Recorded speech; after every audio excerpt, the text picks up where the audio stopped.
So, you finally did it. You made us review an NJPW show.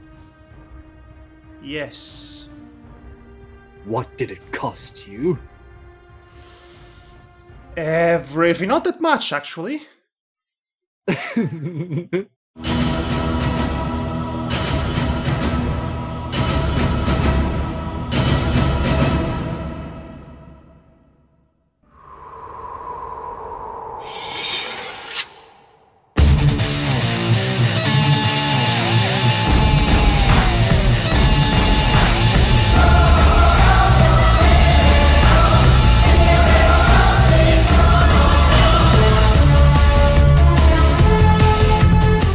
Welcome everybody to the Madhog and Devar podcast, wrestling podcast to be specific. And yes, we have escaped the clutches of Vince McMahon and exiled ourselves into the land of the rising wrestling sun. We are reviewing NJPW Dominion 2018. Which is already going down in history as one of the greatest wrestling shows of all time, even by the significantly high standards of the promotion itself. And there is going to be a lot to be covered tonight, both in terms of who's wrestling who and for what purpose they are battling, other than great honor and all fighting go spirit, as it were. We will also have to talk about championships and stables. The stables are particularly very important, foundational blocks of this promotion, and everything in between. But first, a small preface. I've been following NJPW on and off for a couple of years now, so I am relatively caught up with the storylines, the really long-term storylines, by the way, and the wrestlers, and I even know who the head booker of this promotion is. Devar, on the other hand, I believe this was his very first show. Yeah, this is my first show, though I have heard a lot of good things about it, and on-off pieces of information due to the infamous stables of the indie scene, the most popular, I would say. Yes, of course, he's talking about the Blue World Order. No, he's talking about the Bullet Club, obviously. And really, if you're a wrestling fan nowadays, you must have heard of the Bullet Club at least once. And we will have a chance to talk about the Bullet Club more in depth. But just so you know, despite its unique status as its own self-entity that apparently can book its own Bullet Club branded shows, which is such a unprecedented concept. I mean, they tried to do that with the NWO back in the days of WCW, but NWO was clearly a stable under WCW. With Bullet Club, it feels like they are their own entity outside of the promotion of birth. Yeah. In fact, you see members of Bullet Club all over the indie scene other than Japan, but the same could be said also for all of the other stables in New Japan Pro Wrestling, because you see members of Suzuki-gun also winning titles in British promotions. You see Chaos members all over the place. All of this is due to a expansion, so to speak, expanding their base audience worldwide, and they are using very savvily, very intelligently other promotions all around the globe, both in North America, Mexico, and also in Europe. And they are mutually beneficial agreements too, because you see a lot of wrestlers from Ring of Honor and occasionally also the Mexican promotion CMLL coming to New Japan Pro Wrestling and being a relatively consistent part of it. This promotion is truly in a unique position as the second most renowned, important wrestling promotion in the world, and first in terms of quality, no doubt about that. Yeah. But I am getting ahead of myself.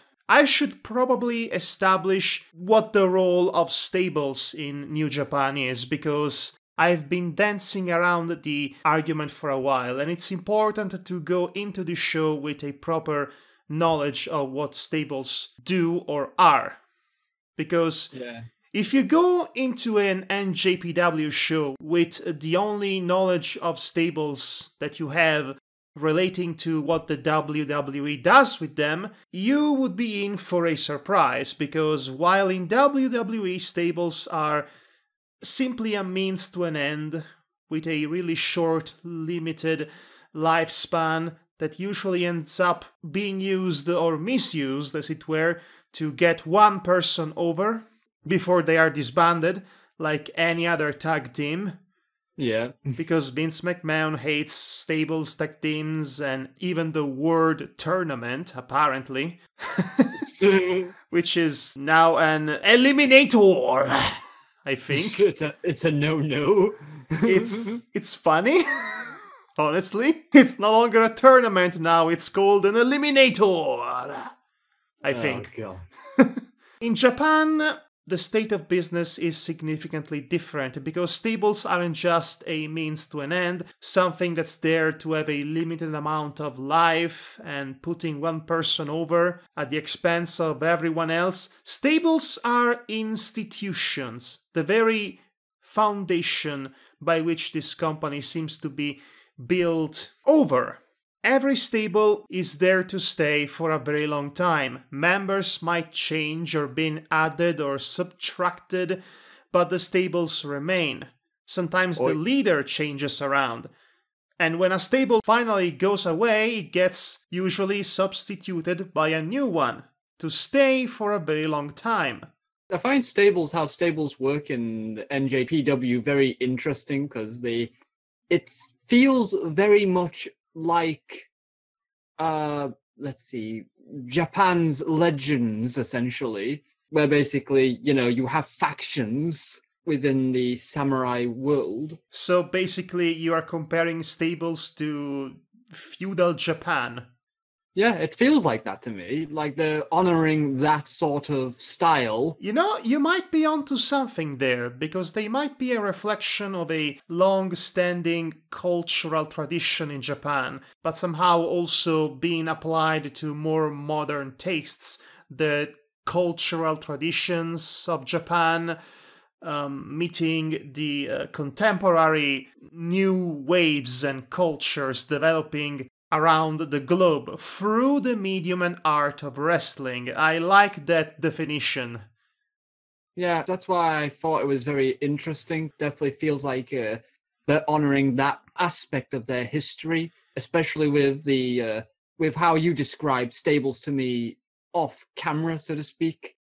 Yes, because also another interesting fact about stables is that they are more important than traditional good or bad guys alignments. The bond between members of a stable usually supersedes the classic heel babyface dynamic in wrestling. Oftentimes, you would have good guys teaming up with bad guys with a completely different style or mindset, but they would cooperate together because they are members of the same stable, and winning the match is more important than anything else.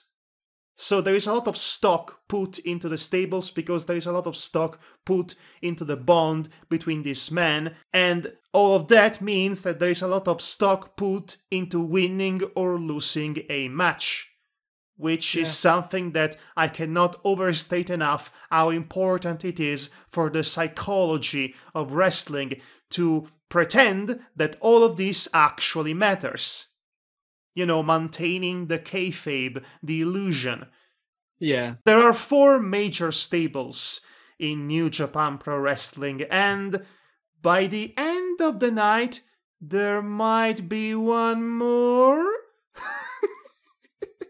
But let's go with the 4 that are already established.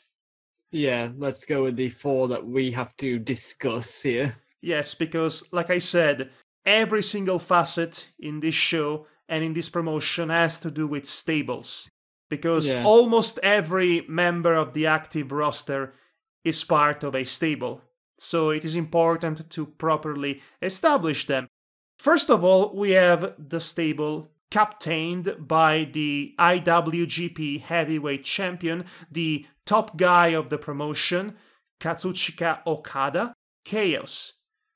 Then we have the Suzuki-gun, aforementioned Suzuki-gun, commanded by Minoru Suzuki, a man that I can only describe as the final boss of a Yakuza game. Either that or a character in a Takashi Miike film, but that's a more niche reference that only I can appreciate.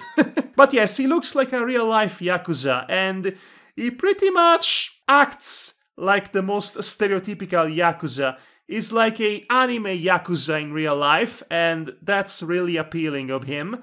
And really his entire stable, which translates to Suzuki's army, Suzuki-gun that is his own mob, in that sense. Then we also have, of course, the also aforementioned and at this point worldwide renowned Bullet Club, which is a stable that's mostly made of gaijin wrestlers, which is the Japanese name for foreign wrestlers, usually American wrestlers. That's how they are called, the gaijin.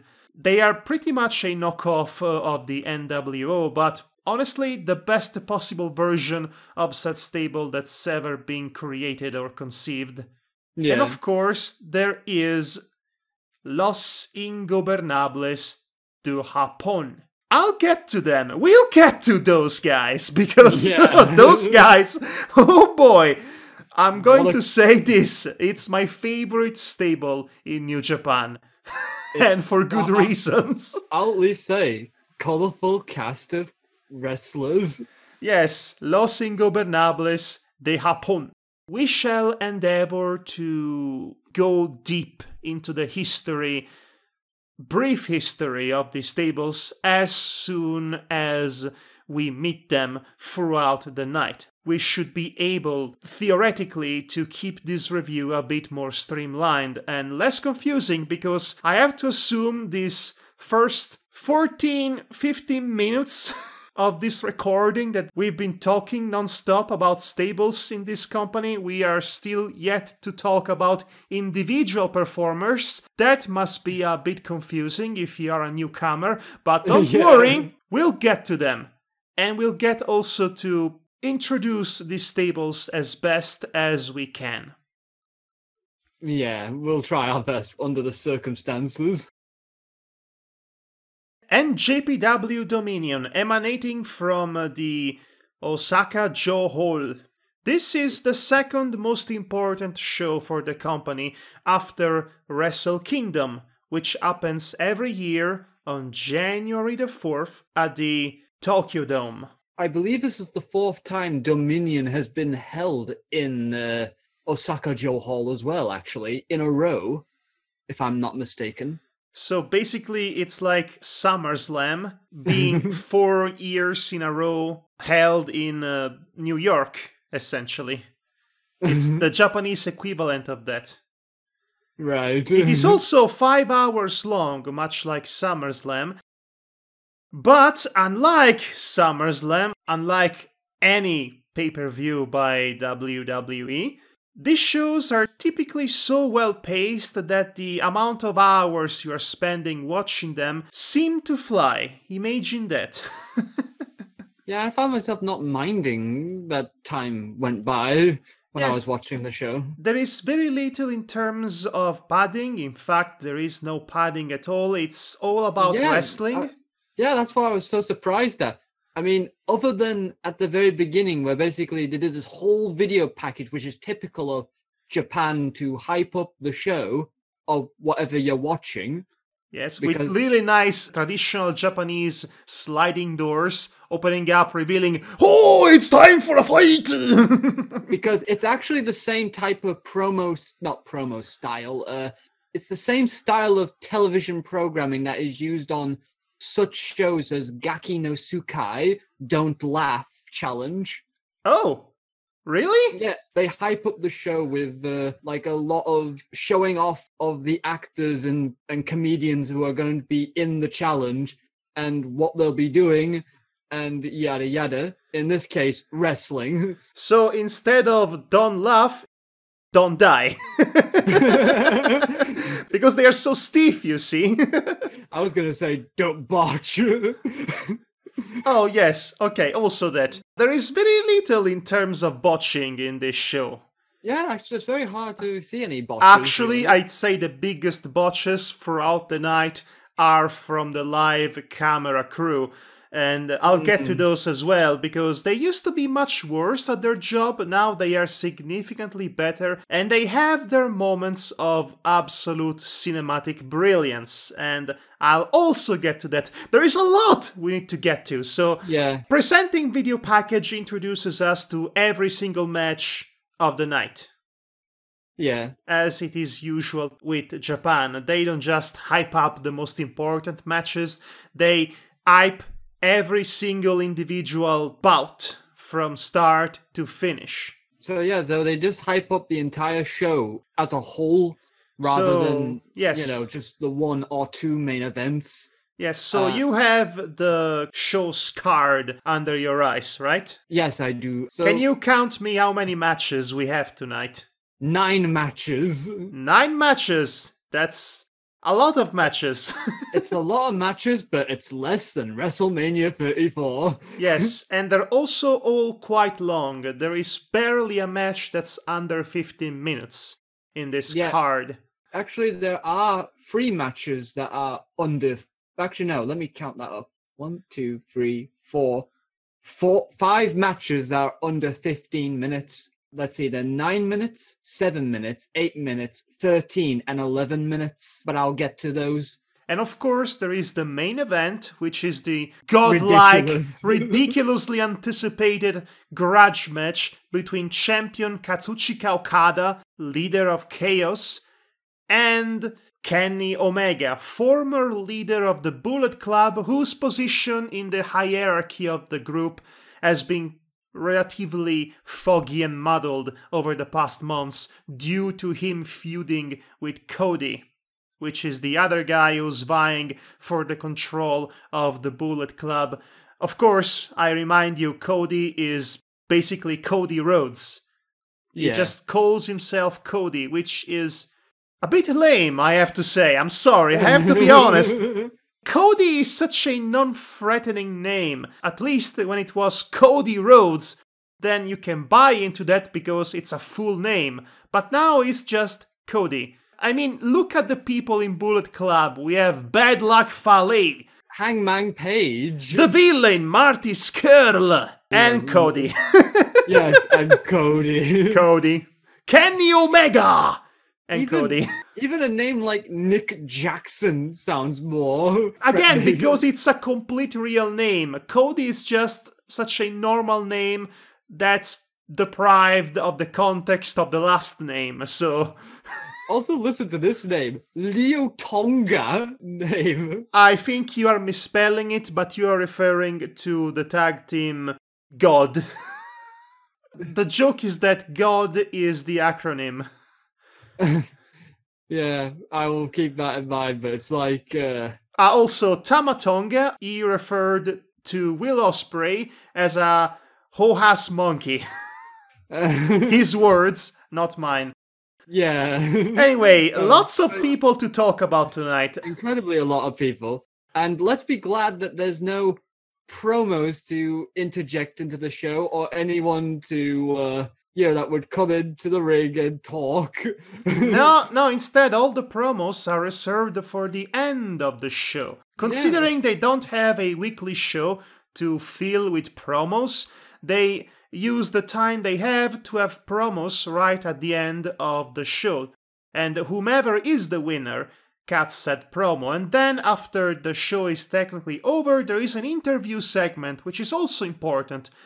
All of this is aimed at giving such importance, prestige to the show, to the sport of wrestling. Yeah, it makes it that much more important. Yes. Anyway, let's begin with the first match of the card. The first match of the card is a tag team match for the IWGP Junior Heavyweight Tag Team Championships. Right. This promotion has a lot of titles. I've noted that down as soon as I kept seeing every match where I noticed somebody had a title on the... Not all the titles you've seen in this promotion are from this promotion, but yes, this promotion has a lot of titles indeed. So anyway, yes, the Junior Heavyweight Tag Team Championship. Junior Heavyweight, by the way, is how they call cruiserweights in Japan. They are the same thing, they work in the same context, the same category. The difference is that in Japan, junior heavyweights are so highly revered that they have their own tournament, the Best of the Super Junior Cup, which has been going on for a quarter of a century by now. They also have, other than the junior heavyweight singles title, the tag team titles. So there is a lot for these guys to do. Yeah, which is totally different from the Cruiserweight Classics. Well, not Cruiserweight Classics, the 205 Live. I like 205 Live, by the way. They are getting their stuff together. It's still miles behind what NJPW has to offer. In fact, the only part of WWE that can even come close to compete with this promotion are the NXT TakeOver shows. Pretty much. I have to say, before Dominion, the best show of the year was NXT TakeOver New Orleans. Well, not anymore. Yeah. Anyway, the people in this match, by the way, who were fighting for the belts were Roppongi 3K, and they are two guys called Sho and Yo. I don't know whether you call that a pun, because there is a word called Shoyo in Japan. It probably is a very basic pun in Japanese language. Yeah, and they were fighting El Desperado and Yoshinobu Kanemaru from Suzuki-gun. Yes, you can instantly distinguish them aesthetically. You see Yo and Sho coming down the ramp looking like super sexy young pop idols, essentially. These two in particular, they look like they shouldn't be wrestling yet. They look like underage, I have to say. But here they are. Their manager is Rocky Romero. Okay, so there is a brief history to Roppongi 3K. Rocky Romero was part of the original Roppongi Vice tag team. That tag team split up, and Rocky Romero seemingly decided to, I guess, retire from active competition and become a manager. Yo and Sho were two young lions that he picked up and repackaged as Roppongi 3K. They burst into the scene and won the junior heavyweight titles against Nick and Matt Jackson's, the Young Bucks, in their very first match. They proceeded to win a tag team tournament as champions, and then they went on to defend the titles at Wrestle Kingdom against the Young Bucks. The Young Bucks won the titles back. Then they had a rematch somewhere along the lines, and Roppongi 3K regained the titles for a second time, and then they lost it to the current team they are fighting now, which is El Desperado and Kanemaru. Yeah. That's pretty much the abridged version of these two teams' shared history. Now, so this is basically the rematch, essentially.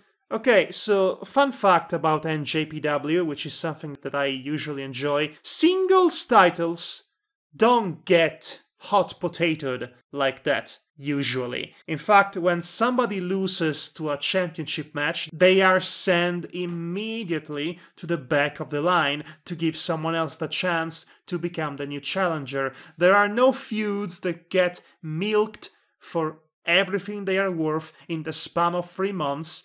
In fact, the main event feud tonight between Omega and Okada is basically 2 years in the making.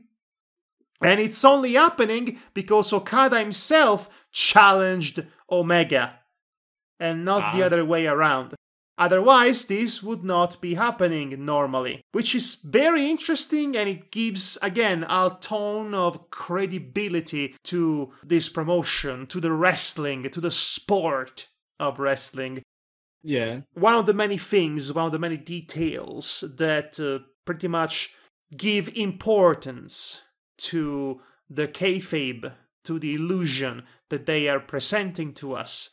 Tag team titles seem to work on a more traditional manner. So rematches between teams happen at a shorter distance from each other. Such is the case with the junior heavyweight titles, which I believe in the bigger scale of the title hierarchy, they are the least important. Almost every time they are the match that begins a given show or a given card. Right. Whereas the last two spots on a show are always reserved for the Intercontinental title and the Heavyweight title. Imagine that. I know, right? Imagine that. Yeah, imagine that. Oh boy, it's quite a novel idea, isn't it? So, like I said, Roppongi 3K come down the ring looking like sexy pop idols, and then the champions, members of Suzuki-gun, they look like, well, evil bastards, I guess that's the way to put it. Because they are. I mean, I was going to say thuggish, but okay. Well, Kanemaru comes down the ramp with his whiskey bottle, looking ready to smash it on somebody's skull, and El Desperado, well, you look at him, you look at his mask, you look at his posture, you think he's ready to bite somebody's ear off. I mentioned earlier that alignments don't matter as much as a bond between stablemates in New Japan, which is great. Oftentimes you have factions, stables that are mostly comprised of babyfaces, but might have some heel interspersed with them. Yeah. Suzuki-gun is the one exception because it's a stable entirely comprised of vicious, cowardly heels. So they are the more traditional stable in that sense. They have a very specific MO. They always, and I do mean always, attack their opponents before the bell rings. They batter them outside the ring using chairs, and the referee just allows that apparently. And also, everybody, and I do mean everybody in that stable, absolutely hates the young lions. The poor young lions. Oh my gosh.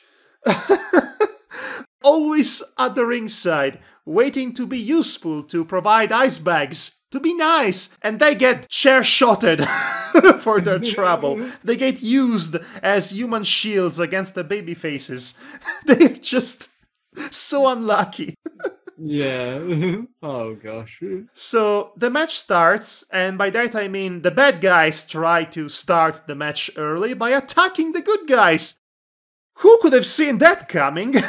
I know, it's not like it's the typical, usual shopping spree. I mean, I'm not joking here. They do this literally every time. It's become a bit tedious and ridiculous. It's always the same. This is why Suzuki-gun might be my least favorite group here, because while everyone else has some level of nuance, this one is just straightforward, dastardly, to the point of being ridiculously predictable. And the good guys saw that coming this time around. They were able to fend them off at first. Yeah. So what did you think of this match? It was actually a good opener match, really. Funny you mentioned something earlier about a particular MO that Kanemaru would do. Ah, yes. He came in and smacked one of the Roppongi 3K with the whiskey bottle. Yes. Getting them the win. I mean, overall, the match was a good opener match, so I can't really say anything bad about it at all. knowing what these two sets of people can do in the ring, this was not their best effort. I've seen them compete both individually and as tag teams. Yo and Sho really had some brilliant matches during the Super J-Cup, which, by the way, only ended a few days prior to this show. Yeah. So they might still be feeling the effects of it. Regardless, this was as you said, a solid opener. There was a lot of flipping around, as the good guys want to do. There was a lot of dastardly heelish maneuvers, typical for the Suzuki-gun stable, with Desperado literally dragging either Yo or Sho to where the fans are seated and smashing them on the quickly emptied seats that the fans had to move away from in order not to get hit themselves, because there is no barricade between the ring and the fans here. So the fans are part of the show in that sense. There's a ring, right? Then there's a mat area. Then it's just one cheap-looking metal, barrier, metal. Yeah, it's not a barricade or even a barrier. It's like a metal fence that you just set up on the road to. Yes, you can literally physically put it aside and go where the crowd is. There is no real separation. Then after that barrier, there is like an empty space where the commentators are found on one side. And then there's another barrier where the people are. So there's... And Desperado, every time, without fail, drags his opponent all the way back there just to have them clash with the chairs. He definitely learned that from Minoru Suzuki, by the way. It's amusing the first 11,000 times he does that. Then it starts to become old. By the way, just so everybody knows, this was the match that took about 9 minutes and 29. Yes, as you said, it's a solid opener. And definitely a soft way for this show to start. I mentioned before that NJPW's shows are really good at pacing themselves. Yeah. So they actually build towards a dramatic crescendo. And literally, the best match of the night is the main event. They usually reserve the least interesting match for the first slot of the card. Then the second half of the card is usually the best part of the show. Yeah. So it's a consistent crescendo. Unlike your typical WWE show when they might have the best match of the card first, and then everything else is an absolute slog. I'm not making any precise reference here, by the way. I mean, yeah, over the years, WWE definitely have this roller coaster effect on every pay-per-view. Roller coaster is not the right comparison, if you ask me, because a good roller coaster has one really high up curve. They have the coaster climb towards the tallest part of the track, akin to a building of suspense, and then there is the release. And after the release, the coaster goes really, really fast up until it finishes. Yeah. So, a roller coaster is not the right analogy. I'd say that WWE is more akin to a roller coaster built in Roller Coaster Tycoon. An absolute disaster that kills people. Oh, gosh. Apologies in advance for not going into specific detail for most of these matches, but we really do have a lot to go through. It's a lot, and believe us, it's probably better this way, because, you should probably enjoy this show yourself, if you can. Right. Anyway, the second match of the night was another tag team match. New Japan really, really loves its multiple man matches, even more than WWE. The difference, of course, is that all of these matches actually mean something, because, as I said, they don't have weekly television shows, only a set number of shows during the year. Yeah. which means that the first half of a given show is used to either establish new feuds or continue pre-existing feuds through multiple man matches. Yeah. Anyway, the second match was a Taguchi Japan, which members consisted of Juice Robinson and David Finlay. Mm-hmm. They were wrestling against Jay White and Yoshihashi of Chaos. Okay, I'm going to say this to you. Yes. This is the first time I've ever heard of Taguchi Japan. To be honest, I actually had no idea about any of these people at I all. really just assumed that Juice Robinson and Finlay were part of no stable whatsoever, but now you're telling me there is a fifth stable named Taguchi Japan that I have never heard of? Apparently so. I know nothing about this stable, and this really is quite embarrassing. I don't think the English commentators have ever mentioned Taguchi Japan, or Taguchi Japan in relation to Robinson and Finlay. This is completely new. It's either my fault for not paying attention, or the commentator's fault for not bringing me up to speed, because this confuses me. To be honest, the commentators never mentioned Taguchi Japan as far as I know, unless I didn't listen to that part.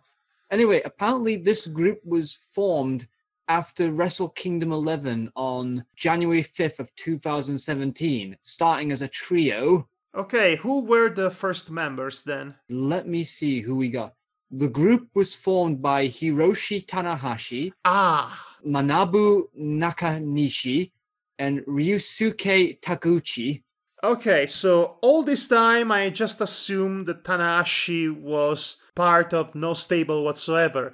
By the way, these members would soon come to include Juice Robinson, which I mentioned, and Michael Elgin, which we'll get to later, and Ricochet. Ricochet is currently in NXT, so he's no longer part of that stable. Honestly, considering how little importance is given to this stable compared to the other big four... I'll tell you this from what I'm reading right now. Yes? Taguchi Japan apparently has an open door policy where several wrestlers have made one-off appearances, apparently. So this might have been a stable just for anybody to just come in and, you know, represent and then just kind of leave. Oh, okay, that explains it. It's not a real stable, is what you're saying. It seems like it. It seems like it's one of those lower rank stables. We have 4 stables.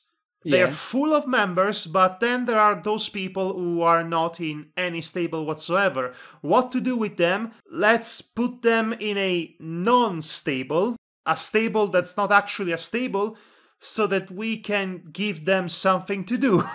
Because this is New Japan, damn it! It's stable for days, stable for months, stable for years, stables forever! So yeah, stables everywhere! Oh boy. I'm glad I have learned this, because I would have otherwise wondered why I always see Juice Robinson, David Finlay, and Tanahashi together. Yeah. I've always wondered about that. I just assumed they were good friends, and why wouldn't they be good friends? Have you met Tanahashi? He's the most likable guy in this company, so of course you would want to be friends with him. You would want to be around him, in his presence, in his glorious pectorals presence. As he sweats and he smiles at you. Please don't make Madhog, please don't make me hot. Then, it's hot over here today. And then he plays his invisible guitar as if he's a real guitarist. And I'm just, oh my, oh man, oh, what's this new sensation in my pants and in my heart, in my heart's pants? Oh, Tanahashi sensei.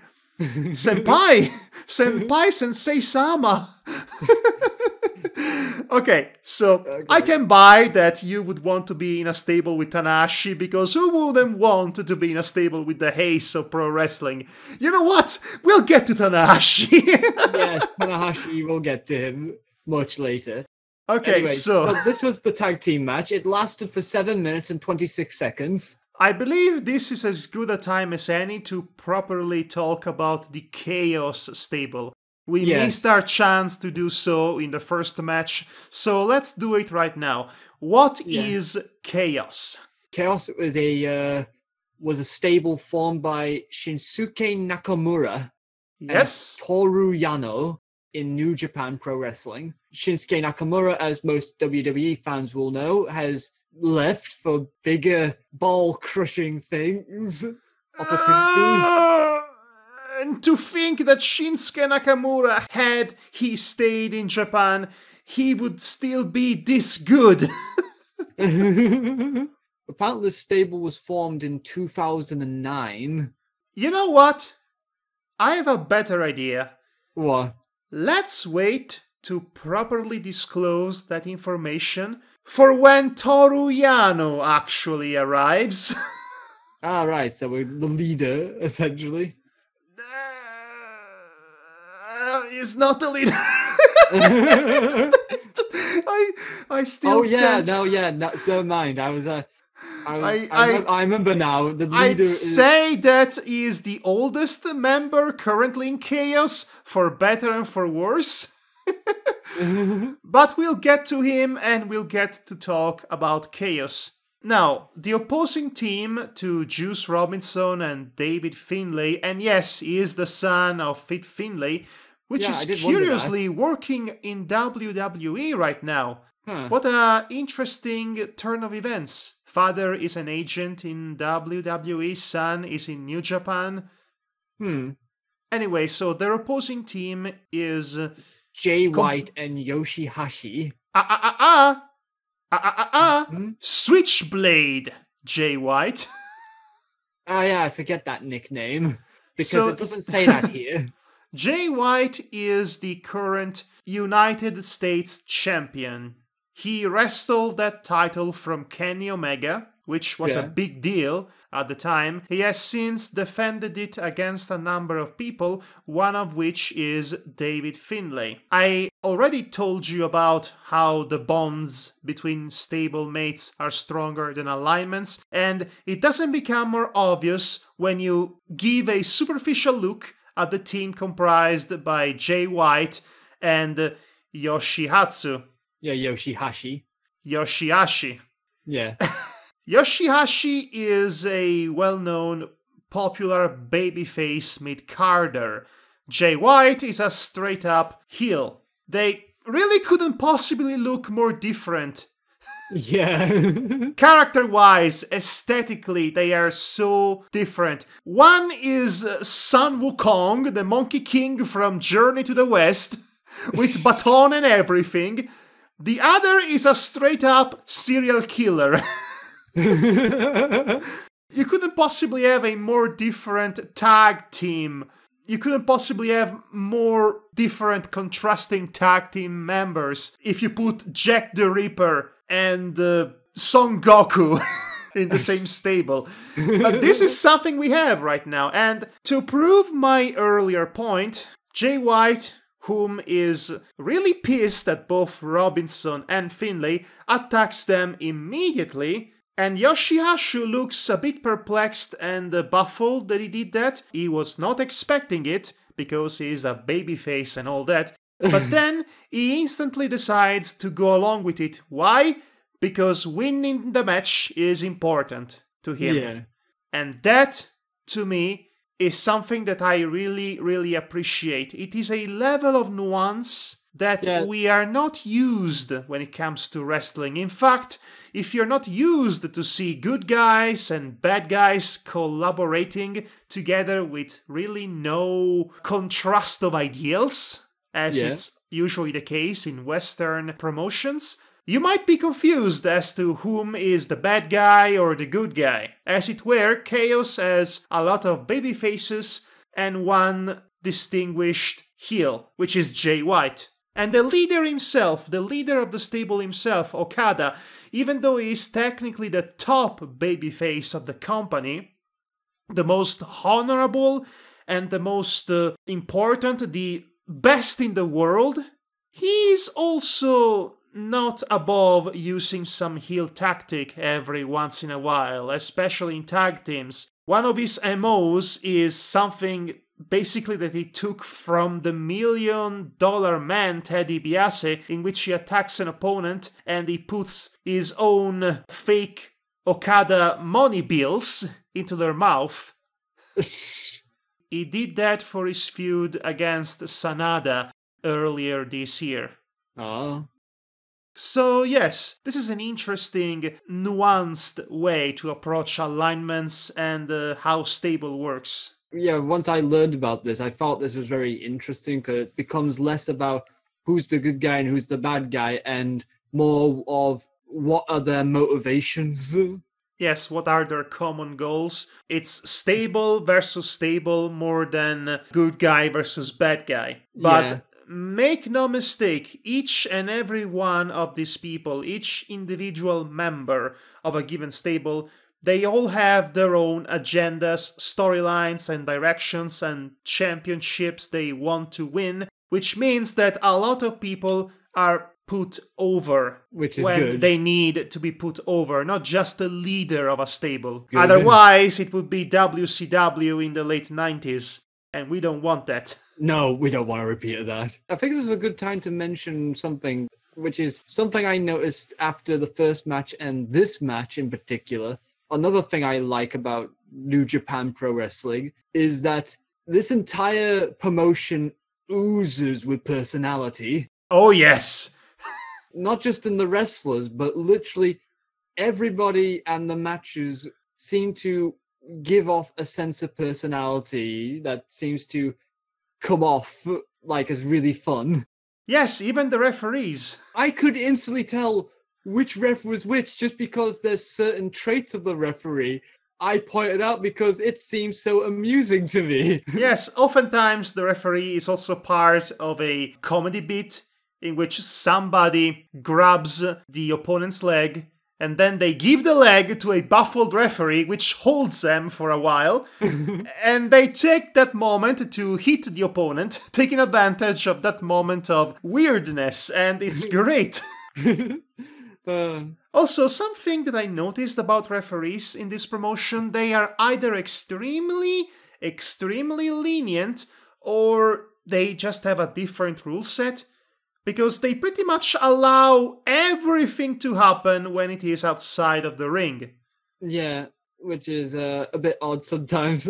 What even makes it more weird is that the English commentators try to spin this as if to say that the referee is distracted while the bad guy hits the good guy with a chair outside of the ring. But here's the problem with that. We never see the referee being distracted in the first place when that happens. So you have to assume that either the commentators are lying to us or the camera crew is really that incompetent at times. And they are, honestly.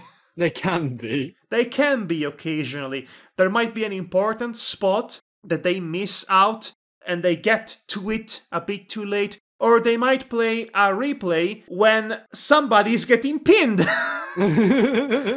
Which happens. Oh, it happens. I want to bring up one point in this match with the Juice Robinson. I want to bring another point about Juice Robinson's entering. Wow, Shawn Michaels is looking great. He's also looking a lot more young, I have to say. A lot taller and bigger. Wow, Shawn Michaels has had quite the workout. And so much tie-dye in his pants. And what about those dreadlocks? So, boy. Juice Robinson has reinvented himself as Flamboyant, and that's actually literally his ring name by now, the Flamboyant Juice Robinson. And he certainly lives up to that. He comes down the ring, dancing and strutting like a combination between Michael Jackson and Shawn Michaels, married together, fused together, Dragon Ball Z style. And this entire match is chock full of him essentially trying not just to pop the audience, but also to cause his opponents to corpse. Essentially, it's as if he's trying to make everybody laugh, no matter the cost, and is really fun to see. And David Finlay... David Finlay is such a far cry from his super serious, no fun allowed dad. He's trying to be a fun guy, along with Robinson, and they have such good chemistry. Yeah. It's like I'm about to say. I'm talking about this match, really. There was one bit that sticks in my mind that really cements my feelings about loving the oozing of personality that I really enjoy from the show. And that's one point during the match when one of the Chaos members had the pin on Finlay, and then Juice Robinson comes in, and he stops the pin from happening, and the ref tells him to go back to his corner, and to both the referee's back and to his opponent, Juice Robinson does this silly thing where he puts his hands next to his head and sticks his tongue out. I'm going, I guess he did what can only be described as a nya na na nya nya. Exactly. I really love that bit. It's like as if he was just saying, yes, you're not getting it that easy. Nah, nah, nah, nah. Which is a stark contrast with something he actually yelled earlier on in the same match at his opponent. And I quote, he says, "Eat shit, motherfucker!" With this exact voice.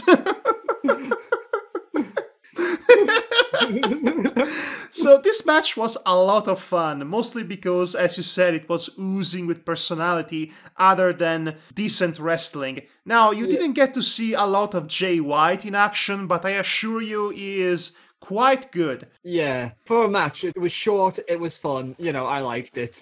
With some good wrestling in there too. Yes, so, to my surprise, the match ended with Juice Robinson picking up the pin against the champion, Jay White. That's a big deal because... You pin the champ, that means Other than that, yes, you pin the champion, you get a title shot, that's mathematical at this point. But no, the real shocker is that the champion was pinned at all, because a champion almost never gets pinned in a tag team match. When that happens, there are repercussions, solid repercussions. So it's a big deal when it happens in NJPW, unlike other promotions when it happens all the time. Yeah. So yes, Juice Robinson pins the United States champion, Jay White, which means he is getting a title shot. I don't know when that is happening, perhaps at the G1 special in San Francisco, yeah, probably. But we'll see. Yeah, we'll see. So fun match, fun flamboyancy, good moves, a lot of maneuvers, and also hit shit, motherfucker! It's the cherry on top of the cake. After that, Finlay and Robinson flamboyant their way to the back. Yeah. Jay White looks dejected. Yoshihatsu, or Yoshihashi, whatever his name is, because there is a Yoshihatsu actually. No, there is a Yoshitatsu. That's where I get my confusion. Hashi is kind of the jobber of the Chaos stable. Wow, the jobber did not get pinned. He loses more times than Yano, and that's saying something. Wow. The really funny thing about Yano, he is a comedy wrestler, but he wins a lot of championships, which baffles me. But we'll get to that. Yeah. Okay, so we're on to the next match now. The third By match.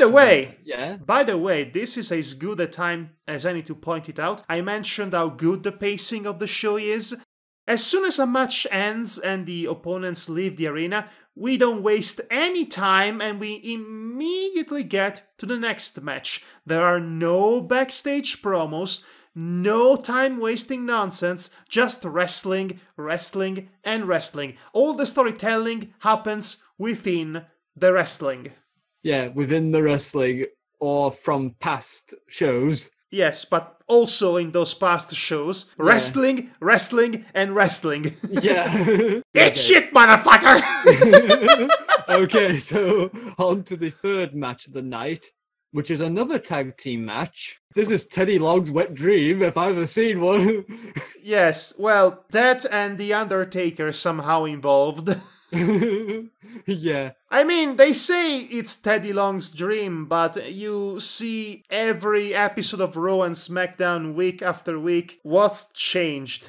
I know, right? Anyway, so the match consisted of Minoru Suzuki and Zack Sabre Jr.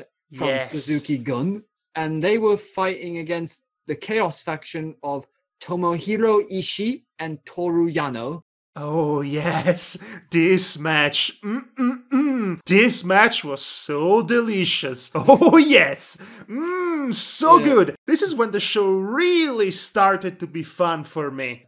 A few things picked up for me as well. Zack Sabre Jr., I will say this. I actually know Zack Sabre Jr. from the time he spent in WCPW.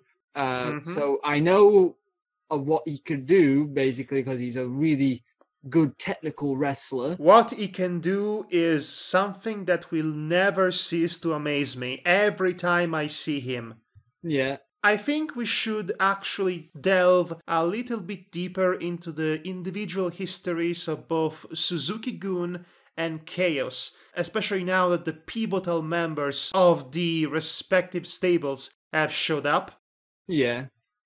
So let's start with Chaos. We were saying that it was founded by Shinsuke Nakamura, but that's not the entire story. It was co-founded by Shinsuke Nakamura and Yano. Yeah, I did mention that Toru Yano basically co-founded the group with Shinsuke. What really gets me is that the objective that this Chaos stable had set up for themselves was to revive strong style. And I'm sorry, but I am trying to picture Yano and strong style in the same sentence, and all I can come up with is, oddly enough, a rubber chicken with a pulley inside of it. I don't know why. It's so bizarre. You look at Yano entering the ring with his kitsch buffed up robe and his doofy smile, constantly shilling his own DVD. Oh yeah. Now that you reminded me, yes, he was the guy who was like, "Yeah, buy my DVD," like as if he was from a comedy show.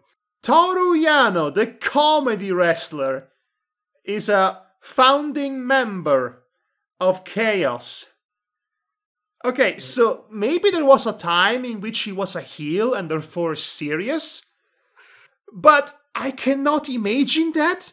Every match I've seen Yano in is always doing this very same identical comedy routine of trying to get away from the opponent by grabbing the rope and yelling really loudly. The first thing he does when he's tugged in is he tries to untie the padding of the turnbuckle to set up some ridiculous spot that almost always backfires him.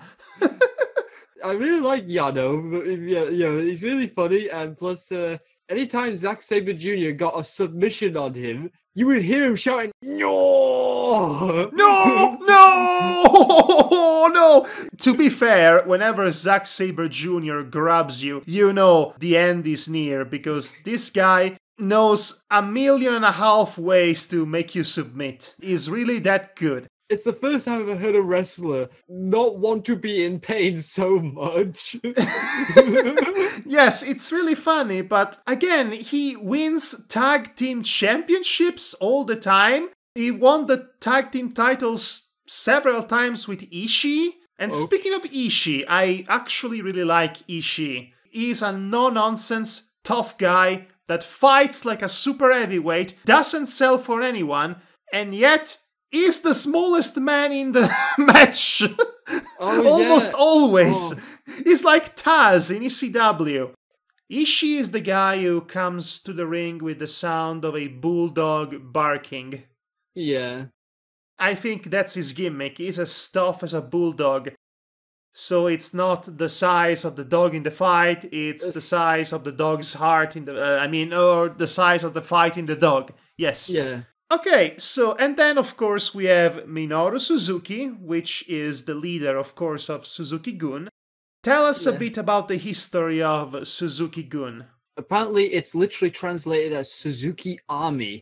I know, I told you this earlier. It's shit, motherfucker! It was originally founded in December 2010 by the heavyweight champion at the time, Satoshi Kojima, as Kojima Army, apparently. Yes, this is a classic story in which an underling takes over the mob and he becomes the new king of the Yakuza. I mean, of the stable. The long and short of it is that this stable was once exiled from the company and it spent a time in Noah.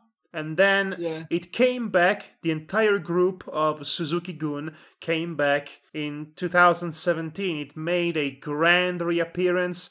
They attacked members of Chaos, including the champion, which led to a match between Okada and Suzuki. Okada, of course, retained, because he's been the champion for 2 straight years. Yeah. Yes, that's also a topic of discussion. I realized there was somebody there that I've not seen in years, and as soon as his name was said, I said to Madhog, "Oh my gosh, it's Taka Michinoku." Taka Michinoku is a member of Suzuki-gun. Surprise! And you said he was doing a Paul Heyman sort of role, essentially, in the group. Yes, he is Zack Sabre Jr.'s personal hype man, personal Paul Heyman, essentially. He comes down the ring with Zack Sabre Jr. He basically says nobody is escaping from Zack Sabre Jr.'s submission, and you have no choice but to tap out! As he actually says that. And then he cordially invites the challengers to come down the ring to get beaten by the incredible Zack Sabre Jr. And I love this so much, because you look at Zack Sabre Jr., he has the least impressive physique in all of pro wrestling. He looks like a tall nail, essentially. And yet, the way he's booked, the way his background works, and the way his wrestling is, he is presented as a legitimate threat to anyone, no matter their size. He has molded and forced into submission people twice his size. He is presented like a monster in that sense, and he has his own personal Paul Heyman to prove it. Taka Michinoku is probably a really good hype man, I have to say. Really, yes, he's really good when he's not speaking English. I think it's charming. I mean, it's charming when, back in WE when he spoke English at the time. But, he's so much better when he speaks in his own language, because you can feel the hype he's trying to send to the audience. Yes. I mean, I didn't need to understand it. I knew what his intention was just from how he sold himself with so his every body time language. Zack Sabre Jr. has a match, we get the gift of Taka Michinoku putting over how deadly his submission moves are and how deadly of a submission specialist as a wrestler he is. Yeah. Now, the match itself was brilliant. It was brilliant because it had 2 stories to tell us, the audience. Plot A was the ongoing manly confrontation between Suzuki and Ishii. Every time they are in the ring, they spend the entire match elbowing each other in the face, trying to outman each other. They occasionally try to do something more akin to wrestling, but then they go right back to elbowing, because they have to prove to the other who's the manliest. And those are very stiff elbows too! I really liked that, to be honest. And then I was like, no, I'm not going down, take this. Oh. And I'm just going to stand here waiting for your rebuttal, because I'm a man and that's what men do! Oh! Take this elbow to the face! Take this knife-edged chop to the chest. Oh, still not going down? I'm going to just slap you in the face for the next 5 minutes. Slap, slap, slap. It was glorious. I love it when they do this. I love when, you have just these two no-selling men trying to outsell each other, and they continue to do so even when the match is technically over. They just resort to slapping themselves in the face. They grab two metal chairs. They do Duel of the Fates with the chairs in the middle of the ring. They have a chair fight. But then they get rid of the chairs because they are not hard enough, and they resume elbowing each other. It's amazing. It is yet another one of the most entertaining things I've seen this night. Yes, but that's plot A. There is plot B, which is nothing to sneeze at. Poor Yano trying his hardest to escape from the grasp of Zack Sabre Jr., whom just keeps out wrestling him at any given turn. Toru Yano tries to be smart about it, go for a low blow. Zack Sabre Jr. blocks the low blow just by blocking his hand with his legs. I have never seen anybody blocking a low blow quite like that. And then he turns it into a submission move, because that's what he does. I love that bit, just because I was expected to go through the low blow because I'm being conditioned by typical wrestling to see, a low blow always go through. But then it's like, oh no! He blocks the hand with his legs, closing at the right moment. It's like that moment in anime where basically the bad guy thinks he's got it. He thinks he's punched the guy in the face, but then he realizes last second his blood runs cold as he sees his hand has been caught by the good guy. Yes, with his legs. Inexplicably.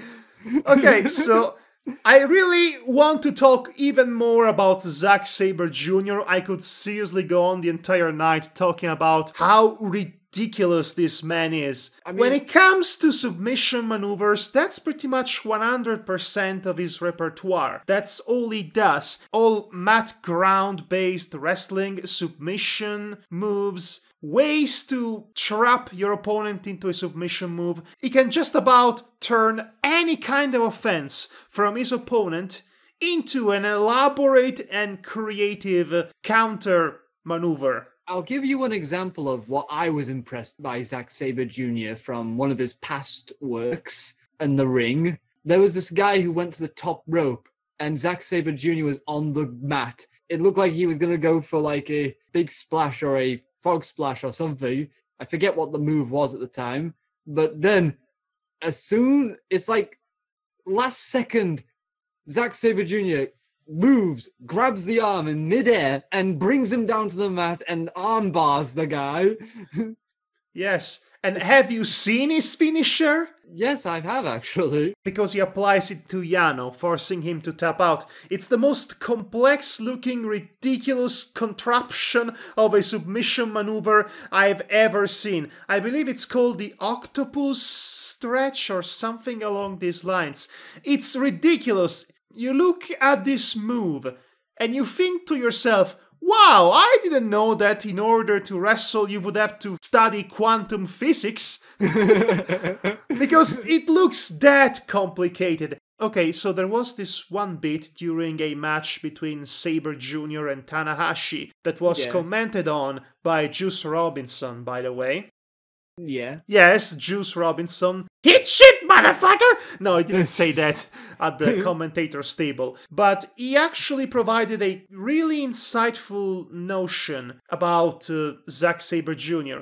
He actually said that his unique physique, his very slender physique, actually aids him to the very specific style he uses. It makes his ability to be slippery and twist his body in order to apply the most vicious and complicated moves to his opponents. Simple, unimpressive physique actually comes in handy towards people who are more traditionally built for that specific kind of wrestling. I thought that was a brilliant bit of insight that really adds to a match featuring Zack Sabre Jr.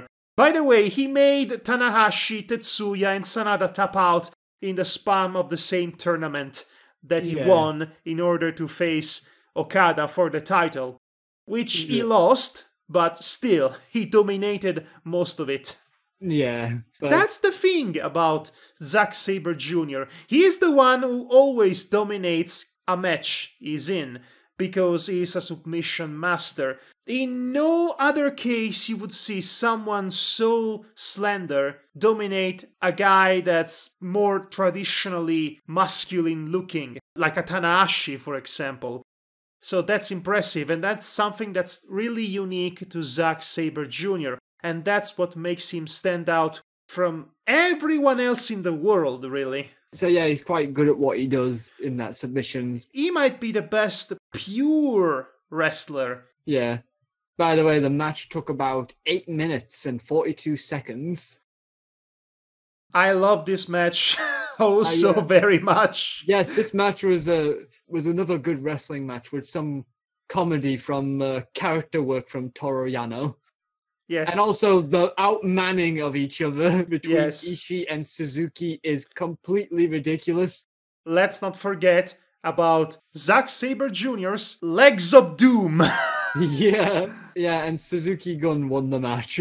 This is obviously setting up a confrontation between Suzuki and Ishii, and I cannot wait for that match. I cannot wait to see these two guys just slapping each other in the face for 20 minutes. No selling, no nonsense guys in the ring. Exactly. Now, typically, I'm not the biggest fan of a Suzuki match.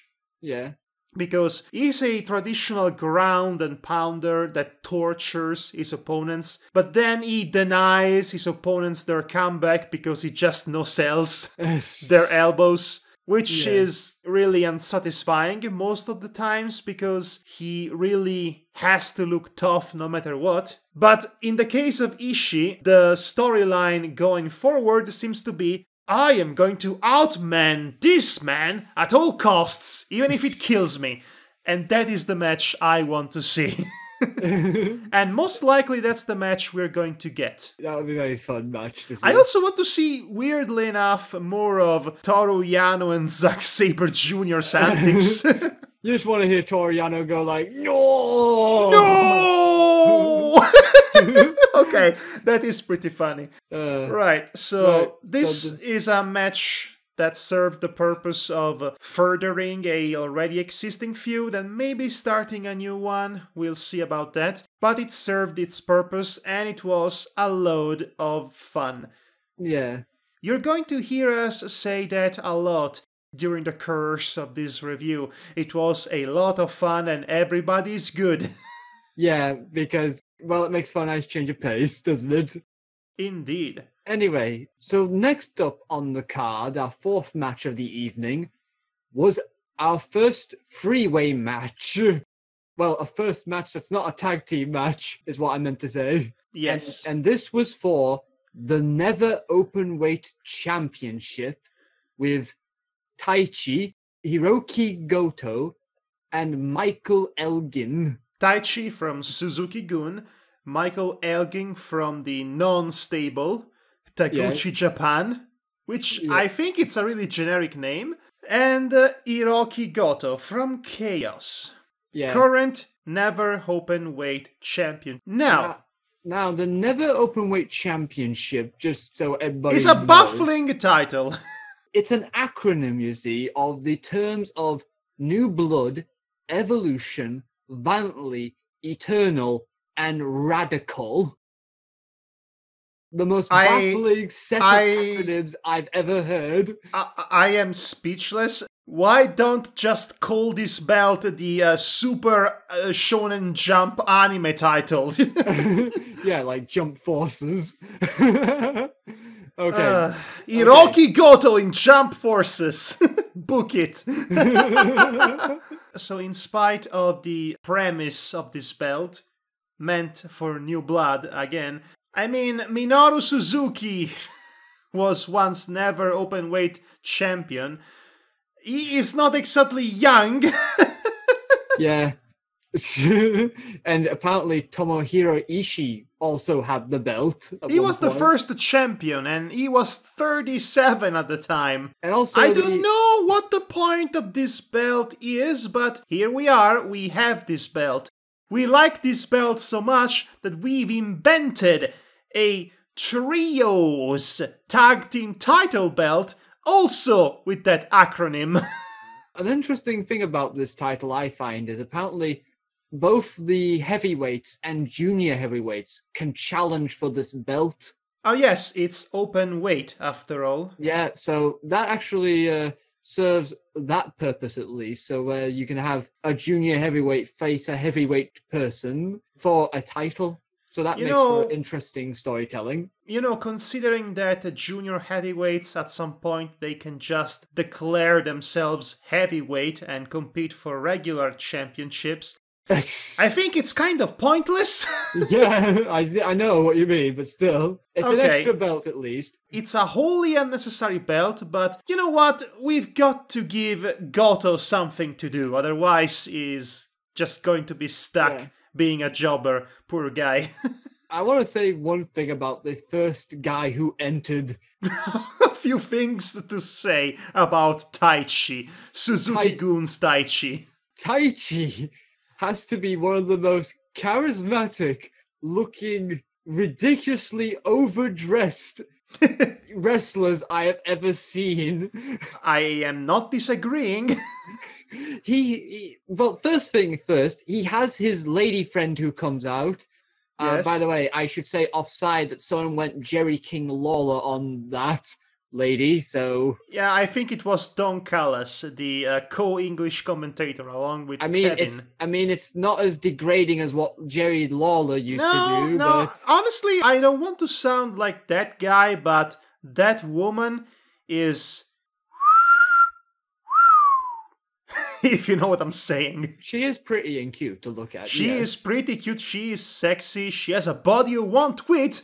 And to think she's with a guy like Taichi. Amazing. So apparently she's not only his valet, but according to her, Taichi is her divine inspiration. In fact, before the guy even enters the ring, she enters first. And she kneels to the ramp, praying to his magical divine presence. And then he comes out dressed like as if he was cosplaying as Phantom of the Opera and Masquerade Ball sort of style. Yes, with his own microphone and microphone stand, and then he proceeds to fake sing his opening song. Okay, I'm gonna have to complain for the first time about this. The sound quality was good, but it's not so good for me to not notice if Taichi was the actual one singing or not. No, he was not singing. He was decisively not singing. I can tell you that. For the sound, it's a bit hard for me to tell, sadly. So that's the only complaint I have to say about it. But some aspects of the production quality can leave a lot to be desired. For example, I am baffled that they still have microphones with cables on them. Weird. A classic. Anyway, I was about to say, to me, he's like the wrestling style of all style, no substance. He is what happens when the Miz goes Super Saiyan. He's also twice as cowardly as the Miz. Yeah, we'll get to that. It's very funny. But yeah, he comes into the ring first, and I was amazed by his outfit and everything and thought he was the most awesomest wrestler just for how he looks.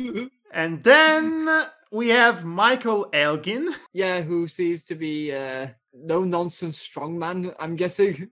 He actually has a lot of personality when he wants to show it, but for the most part, he is a traditional ass kicker in that sense. Also, he's apparently lost a few pounds, and now he's built like Mount Rushmore. He looks ridiculous. He looks like a character from Ultimate Muscle in real life. His outfit has dumbbells used as buttons. His pectoral muscles are so wide you could build the aforementioned roller coaster on them. People dying and everything. You could have a tropical resort on each individual shoulder. This guy is ridiculous. Okay, and there was the third guy who has the most overly dramatic. Yeah.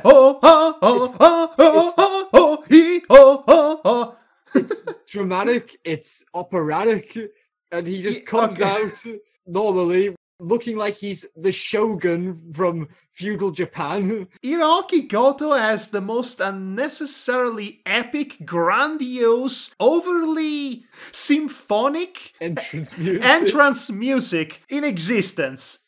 And this befuddles me a little bit, because Hiroki Goto is a forever mid-carder. That's nothing to sneeze at, because the mid-card is really strong in New Japan. Every category is really strong in New Japan. But still, you would imagine that would be reserved for a main eventer. Just for playing the entrance music alone, you think he'd be entitled for a title shot? If I were to show up at work, for example, with that entrance music, I expect nothing less but to be named the king of the office. I shall now rename this company under my name, and under my liege, I will lead you all to victory. Let's go conquer Japan. I think that music makes everything better. You open up the fridge, you find, we still have cheese. You open up your Twitter, you notice somebody actually liked and retweeted your earlier post. I could go on. Yeah. It's outstanding. The best part is that it has 3 different faces. This operatic masterpiece. We have the soft-spoken woman voice, basically setting up the mood, and then it explodes into a Gregorian chant, and then it becomes a proper symphony. Almost like a metal symphony. It's ridiculous. Why? Why does this guy have this music? I'm just so confused. It's like the Bobby Roode of New Japan. Except actually good. Yeah. Right, okay, so... Yeah, but anyway, I could spend the entire night just talking about this music. Are we sure we're having a wrestling match? Are we not going to fight Sephiroth instead? It's just... Est once interius Hiroki Goto Sephiroth. Okay, so... I'm having too much fun. Okay, so I'm going to say this first, just to get this out of the way, but this match lasted for 13 minutes and 46 seconds. I thought it was much longer, honestly. Yeah, it felt longer, but then again, that's Taichi for you. But anyway, speaking of Taichi, the match actually starts with him leaving the ring. I have to contextualize something here. Yeah. New Japan never does 3-way or fatal 4-way matches for their single titles. There was a fatal 4-way match for the junior heavyweight title earlier this year at Wrestle Kingdom, and that was a first time ever. Oh. So, to see a 3-way match for a title here is different for New Japan. And in some way, I think it shows. Yeah. It wasn't really all that great or innovative of a match. It looked more like a WWE match, honestly. That doesn't necessarily mean that it was bad, but it was not as good as almost any other match in this card. Taichi, as you were mentioning, was doing the cowardly shtick of getting off the ring and letting the 2 babyface, much bigger guys compete. Yeah. Trying to take advantage of that. Then it backfires. And then, oddly enough, he keeps doing that throughout the entire match. It never really starts going with Taichi. This match is not a good showcase for Taichi's abilities in the ring. It is a great showcase for Michael Elgin, though. Yeah. I don't have anything negative to say about this match myself, just other than it. Here's another thing that Devar will be saying all night long. I don't have any negative thing to say about this match. Yeah, I have nothing negative to say about this match at all, personally. It's just I mean, I thought it was a bit ridiculous how many times Taichi could get out the ring or pull a heel tactic and have it backfire on him every time, Yes. like as if he was like Dr. Eggman. I do love to see Michael Elgin, a man built like a mountain, doing over-the-top rope flips outside the ring. That was something. It's always impressive when a man built like a brick house can do something like that. Oh boy. It's very oh boy, yes, I'll take that. It's very surprising when it happens. The only way you could top that is if you had Braun Strowman jump like that. I mean, can you imagine if Braun Strowman no, ever jumped I over don't the want rope? to imagine that. I don't want to live in a world when somebody is tasked with the ungrateful endeavor of catching Braun Strowman from outside the ring. Probably get squashed and then there'll be a murder. I mean, I felt sorry for Goto and Taichi tasked with the endeavor of catching Big Mike as he flew towards them. But he didn't just do a suicide dive or a pescado. No. He flipped in midair. Yeah, he jumped over the top rope. Yes, and he kept doing that even for his power moves. Really ridiculous. Michael Elgin is a really good wrestler. Did you know Yeah. that him and Kenny Omega were involved in the first ladder match in this promotion? Okay. 2 years ago, in fact. It was for the Intercontinental Championship. Elgin won. So, speaking of winning and Elgin, he wins this match Elgin won too. this match. And he won in such a dominant and unambiguous fashion. He power bombs Taichi to the turnbuckle, then he picks him up again, and he power bombs him towards Goto on the other turnbuckle, and then he power bombs him a third time for a sit-down pin and victory. So yes, Big Mike leaves with the belt, and Goto acknowledges his defeat. He nods his head a few times and then leaves. In an honorable fashion. So yes, new never open weight champion. This is the first title change of the night. The first of many. Yes, we will get to those ones. Speaking of which... Oh boy!